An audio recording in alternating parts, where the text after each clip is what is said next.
Hey, this is Daniel Norton. I'm here in my studio in New York City with Marissa, and we're making some fun beauty shots for Adorama today. This is going to be another series of videos where we're going to cover a kind of campaign.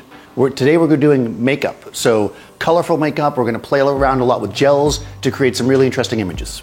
And then we're going to do some, in future videos, we're going to do some tighter shots on specific lips and eyes and stuff, but this is going to be a full shot. And we decided to go for something really colorful and punchy for this. And we did that actually by keeping the makeup simple, but the lighting colorful.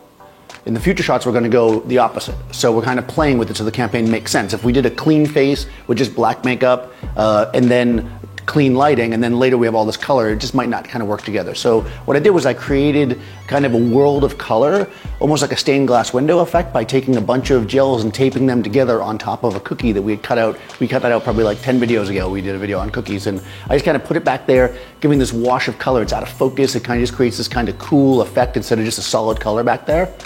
In addition to that, I'm using a beauty dish as my fill light in the front, and that's giving like a kind of a kicker slash fill in the shadows of color, which is reflecting nicely off the makeup. For my key light on this though, it's nice and simple. I have a Para 88 from Broncolor, which is just a really, really nice light. Kind of punchy, but it kind of wraps around nicely, gives really good skin tone.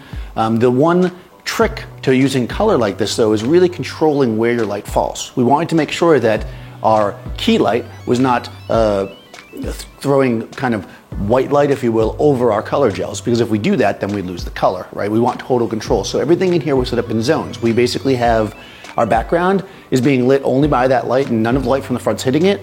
Our key light is really only hitting where it needs to on the front of her, and then our fill light is really only hitting the shadows as much as possible. So I'm over here tethered into Capture One as usual. For these kind of shots, you always want to be tethered. We need to be checking our focus, we need to be checking the lighting. You know, obviously, oftentimes you're gonna have a client on set too, so you want them to be able to see the images popping up as you go.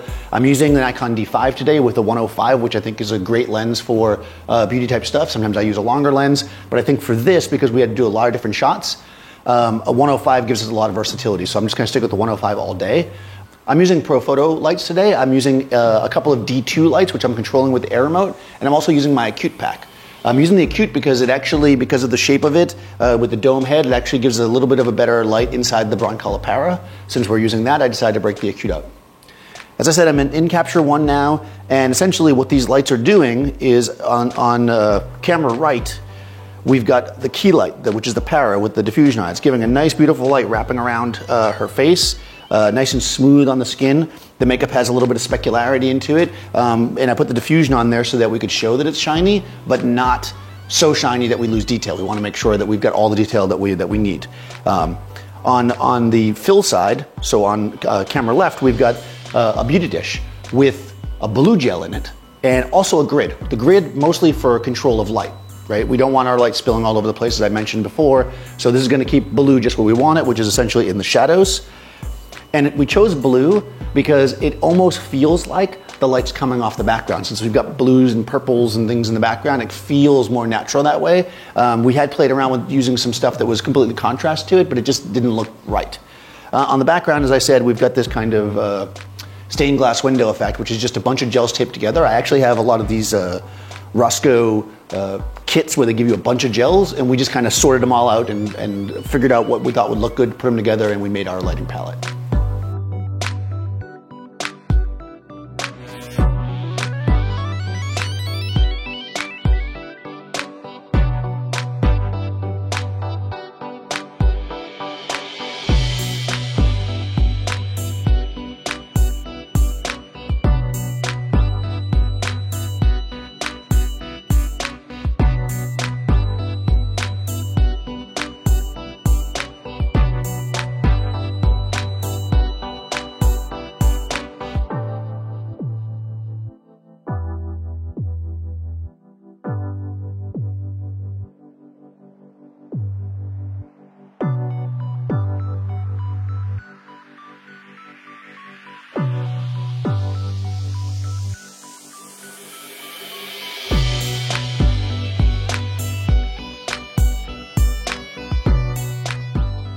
So we finished the first shot of this series. We got some great shots of Marissa, lots of bright colors, kind of a cool effect.